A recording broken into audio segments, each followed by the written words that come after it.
যতগুলো গুণ ছিল তার ভেতরে আছে না নেই? আরো জোরে বলেন। দুনিয়ার ময়দানে কেউ যদি হিংসার বশবর্তী হয়ে অহংকার করে কারো উপরে কোন শাস্তি চাপিয়ে দেয়, তাহলে সে সাক্ষ্য দেওয়ার অযোগ্য হয়ে পড়ে। এদিকে তাকান, এই আয়াতটা দুই জায়গায় কোরআনে পাবেন আপনারা। সূরা মায়েদায় ওয়ালা ইয়াজরিমান্নাকুম শানাআনু কওমিন ইলা আখির আয়াত। আমি আয়াতটা পড়লেই যেন কেমন আমার ভয় লাগে। আল্লাহ বলেন হিংসার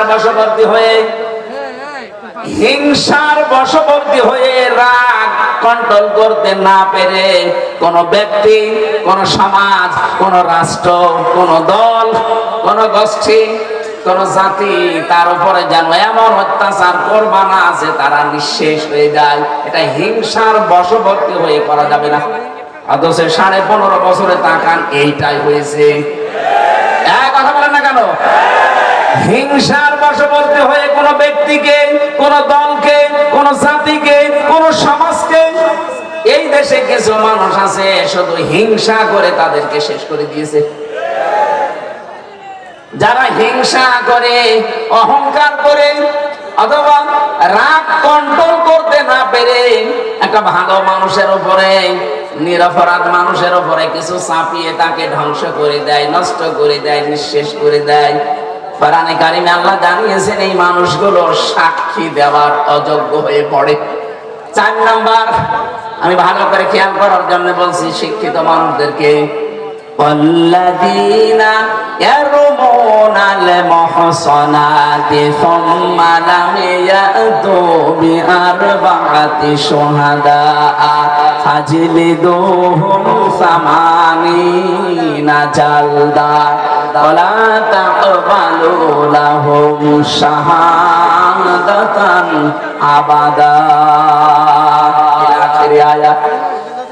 সূরা নূরের 4 নম্বর আয়াতে আল্লাহ জানিয়েছেন কোন নিরপরাধ মুহসিনা নারী যারা ওই বিষয়ে একেবারে গাফেল, ওই বিষয়ে কিছু জানে না, সৎ চরিত্রের অধিকারী, এরকম কোন মহিলার উপরে কেউ যদি জিনার তোহমত দেয় আর যদি 4 জন সাক্ষী জোগাড় করতে না পারে, তাহলে তার 2টা শাস্তি দুনিয়ায় দেওয়া লাগবে। 1 নম্বরে তাকে 80টা বেত মারা লাগবে। 2 নম্বরে জীবনেও কোনোদিন তার সাক্ষী আর গ্রহণ করা হবে না, সে সাক্ষীর অযোগ্য হয়ে যাবে। বলেন তো, সাক্ষী দেওয়ার জন্য এরকম প্রায় 27টা গুণ পেয়েছি আমি তাফসিরে। বিশ্ব নবীর ভেতরে একটা একটা করে দেখতে গেলে আপনি প্রত্যেকটা বিষয় পেয়ে যাবেন। 4 নাম্বারটা বোঝার বিষয়ে, কোন নিরপরাধ মানুষের উপর যদি একটা দোষ চাপিয়ে তাকে আপনি নিঃশেষ করে দেন, আপনি বিশ্বাস করতে পারেন দুনিয়ায় সাক্ষী দেওয়ার আপনি অযোগ্য হয়ে গেছেন। দলিল সূরা নূর 4 নাম্বার আয়াত মাঝের অংশে আছে ওয়ালা তাকবালু লাহুম শাহাদাতান আবাদা। এবার বলেন তো, নবীজির সাক্ষী দেওয়ার যে যোগ্যতাগুলো আমরা একটা একটা করে শুনছি, মানে যদি কিয়ামতে আমাদের বিরুদ্ধে সাক্ষী দেয়, কত মানুষ আমরা যাব সামনে, বলবো হে নবী আমরাও আপনার উম্মত, একটু সুপারিশ করে আমারে পার করেন। নবীজি এগিয়েও আসবেন, সঙ্গে সঙ্গে ফেরেশতারাও মাঝখানে এরকম পর্দা দিয়ে দেবেন। বিশ্ব নবী বলেন কি পর্দা দিলে এগুলো আমার উম্মত, আমি সুপারিশ করব এদের জন্য। আওয়াজ দেওয়া হবে নবী এগুলো আপনার উম্মত, ঠিক আছে। আপনি দুনিয়া থেকে বিদায় নেওয়ার পর আপনার রেখে আসা ইসলাম, আপনার আদর্শ এরা উলট পালট করে ফেলেছিল। আর যেটা সবচাইতে বেশি হচ্ছে বাংলাদেশে, এক কথা বলছে না কেন? আপনি দেখবেন মিলিয়ে আসল ইসলাম নবীজি যেটা রেখে গেলেন ওইটা এখন আর খবর নেই, সব বানানো ইসলাম চলছে। তাও তো আমাদের খুলনা বিভাগ আমরা অনেক বেঁচে আছি। এটা চট্টগ্রাম আর সিলেটে যান, ওরা নতুন নতুন সব ইবাদত বানিয়ে বানিয়ে মানুষকে বিভ্রান্ত করছে। এই যে সাতক্ষীরা আর নলতাতে শুনলাম, আমি জেলখানায় থাকতে শুনেছিলাম যে আপনারা আল্লাহর ওলি নিয়ে এসেছেন তাহিরি সাহেবকে। কি বলে বলেন তো? সেই কয়টা কথা বলে সবই দেখবেন সব বানানো। আল্লাহর নামে জিকির করাবে করা, জিকিরের পাশাপাশি এমন এমন শব্দ জুড়ে দেয়, কেল্লা বাবা, ফতে বাবা, খাজা বাবা, এই কথা বলছে না? স্পষ্ট ভাষায় বলছে, যারা আল্লাহর নামের সাথে অন্য কোন নাম জুড়ে জিকির করে ওদের শাস্তি আল্লাহ ডবল দেবে। এখানে যেহেতু সব ধরনের মানুষ আছে, সূরা ফুরকান 19 নাম্বার পারা 4 নাম্বার পৃষ্ঠার 13 নাম্বার লাইনের 68 নাম্বার আয়াতের প্রথম অংশে আছে, আল্লাযীনা লা ইয়াদউনা মা'আল্লাহি ইলাহান আখার। রহমানের বান্দা যারা, তাদের 12টা গুণ হবে দুনিয়ায়, তার ভেতরে এই গুণটা থাকবে যে তারা আল্লাহর সাথে অন্য কাউকে আর ডাকবে না। তাহলে তাহেরি ভাই যা করছে, আল্লাহর সাথে যেহেতু অন্য নামগুলো জুড়ে জুড়ে জিকির করে, এটা কোরআনের বিরুদ্ধে।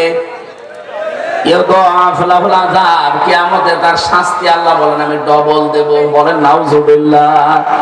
সুতরাং আজকে উনি দলিল দিক, এখানে আলেম তো আছে, আমি যা দলিল দিলাম উনি দলিল খণ্ডন করুক। যতদিন বেঁচে আছেন আল্লাহর নামের পাশাপাশি আর কাউকে জিকির হিসাবে ডাকা যাবে না। কথা বলেন, সে কেল্লা বাবা হোক, ফতে বাবা হোক, আর যে বাবাই হোক, জিকির হবে শুধুমাত্র কার নামে? আমি জেলখানায় থাকাকালীন, এই যে ওনার নাম হচ্ছে মামুন, সোহেল চৌধুরী হত্যা মামলার আসামি, 25 বছর জেলে ছিল। আমরা রাড়াইতে 3টায় উঠতাম তাহাজ্জুদ পড়ার জন্য, আর ও দেখলাম উঠে জিকির করছে। তারপরে জাত মতো জিকির করলে তো হয়, একেবারে এরকম মোটা শরীর, স্বাস্থ্য সেরকম একেবারে স্থূল, জিকির ওইরকম জোরে জোরে। তাও জাত বললাম, জাতের জিকির না, জিকির করতো ইয়া রাসূলুল্লাহ, ইয়া রাসূলুল্লাহ। কি গো, মাওলানা মামুনুল হক ভাই আর আমি এক জায়গায় ছিলাম, ওনার একদিন ডাকলাম যে ভাই আপনি যে জিকির করে, কিসের জিকির? বলছে রসুলের এশকে। রসুলের এশকে জিকির করে? কে শিখিয়েছে আপনারে? বলছে সবুজ পাগড়িওয়ালা একজন এসেছিল জেলে, মাছ ভান্ডারের বাবা, জমি জায়গা নিয়ে কি ঝামেলায় পড়েছিল, জেলে এসেছিল, ওনার সাথে আমি ছিলাম, উনি আমার এই জিকির শিখিয়েছে। বলেন তো কিসের জিকির আপনি করেন? ওনারে বললাম যে ভাই এটা জিকির না, জিকির হবে শুধুমাত্র আল্লাহর নামে, রাসূলুল্লাহর নামে কোনো জিকির নেই। রাসূলুল্লাহর নামে দরুদ আছে। লোকটা পরিবর্তন হয়ে গিয়েছিল, পরবর্তীতে বের হয়ে এখন কোথায় আছে জানি না। বলেন, এই যে মানুষকে বিভ্রান্ত করার জন্য আপনি বানানো জিকির তৈরি করে দিলেন, এরকম 43টা 44টা চলছে বাংলাদেশে বানানো ইবাদত, যেগুলো ইসলামে নেই, সব ওই ভণ্ডগুলো বানিয়েছে। আমরা যেহেতু সাতক্ষীরা, যশোর, কুষ্টিয়া, খুলনা এই বিভাগের মানুষ, সিদ্ধান্ত দিয়ে যাবেন আজকে যে আল্লাহর সাথে অন্য কাউকে আমি ডাকবো না। বলেন বলেন, আলিল্লাহিল আসমাউল হুসনা ফাদউহু বিহা ওয়া দারুল্লাযিনা ইলহাদুনা ফি আসমাই। সূরা আরাফ 181 নাম্বার আয়াত, 9 নাম্বার পারা 13 নাম্বার পৃষ্ঠা 4 নাম্বার লাইনে আছে, প্রথম অংশে আছে। আল্লাহ বলেন আমার অনেক সুন্দর সুন্দর নাম আছে, যে নামে পারো ডাকো, কিন্তু সাবধান, আমার নাম যারা পরিবর্তন করে দেয়, কেল্লা বাবা, ফতে বাবা, কোন নামের ভেতরে আছে বলেন? ওনার যে 99টা নাম আপনি জানেন, বা 5000 নাম আছে, ওনার একটা নামের ভেতরে কেল্লা বাবা আছে, ফতে বাবা আছে, ন্যাংটা বাবা আছে, খাজা বাবা। সুতরাং আজকে থেকে উনি যতই করুক, যতই পোশাক, উনি দরকার জাহান্নামে যাক, আমরা ওনার সাথে যেতে রাজি না। অন্তত এই শিক্ষাটা আজকে নিয়ে যান, আল্লাহ ছাড়া কারো নামে জিকির করা অন্তত জায়েজ নেই। এই কথা বলছেন না? এরকম বহু মানুষ আসবে, যেই নবীজি শুনবেন এই ধর্মকে উলট পালট করেছিল, বিশ্ব নবী বলবেন সুহকান সুহকান লিমান গায়্যারা বাদি, দূর হয়ে যা, তুই আমার উম্মতি না। কারণ আমার রেখে আসা ইসলাম যারা উলট পালট করেছে, এরা পৃথিবীর সৃষ্টিতে সবচাইতে বড় নিকৃষ্ট আমি নবীর কাছে।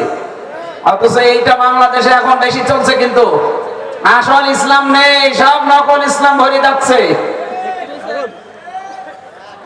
আপনার বিরুদ্ধে নবীজি দাঁড়াবেন তখন, যেই বলবে সুহকান দূর হয়ে যা, তোর পক্ষে আমার কোনো সাক্ষী নেই, তুই আমার উম্মত বলে আমি স্বীকৃতি দিলাম না, কোন বাবা আপনাকে বাঁচাবে? এবার আপনি নিজে হিসাব করে এখান থেকে যান।